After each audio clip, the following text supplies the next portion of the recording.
What's going on, everybody? It's Tony, Urban Girl Scout Media, living the dream as always.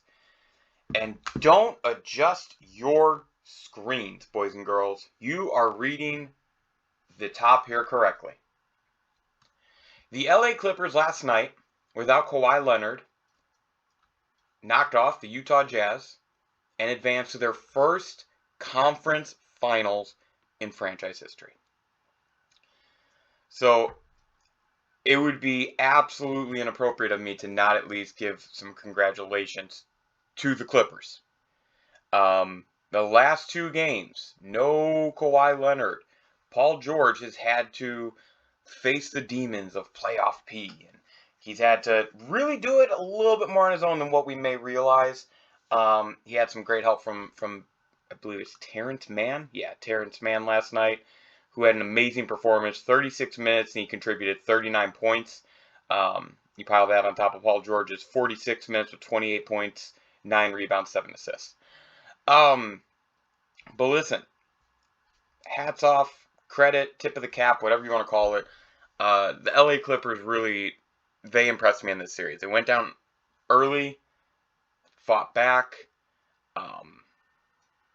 and again, without Kawhi Leonard, who is one of the 10 best players in the NBA. So, very much worthy of a congratulations. Let's talk about Utah for a minute. And there's the box score. Listen, Utah went into the second half with, what was it, a 72 to 50 point lead? And they collapsed. They imploded on themselves completely. That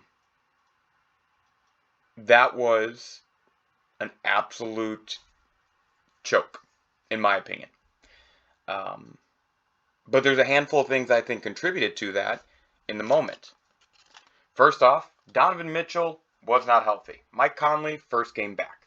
That's a big issue. When your starting backcourt is not healthy, that can be an issue. But I'm going to say something else.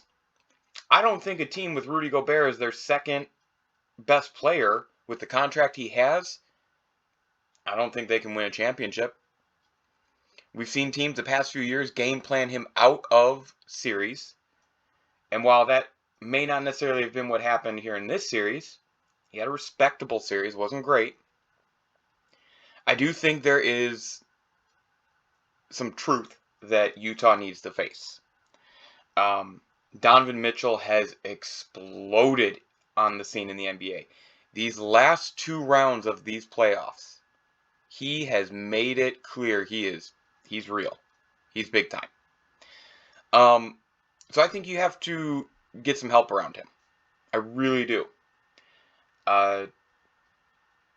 This offseason, I think they have to get themselves a top-tier wing that can play next to Donovan, help him play off the ball, so that maybe Mike Conley can run the offense a bit.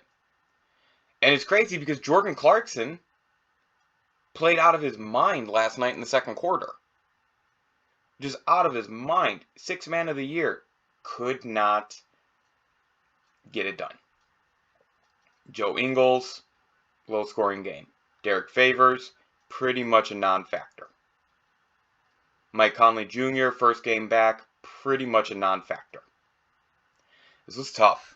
I watched most of this game. This was tough. Utah has an ascending star that they drafted in Donovan Mitchell. Utah has him under contract. He's done an extension. He's done all that good stuff. They need to put the talent around him.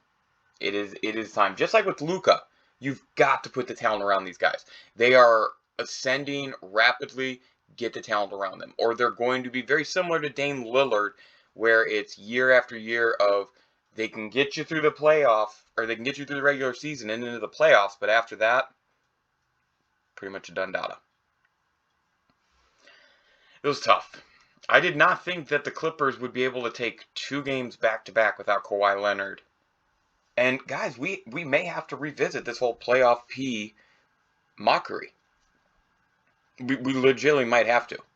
He just led a team to the conference finals in the West as a number 2 against the number 1 team in the West.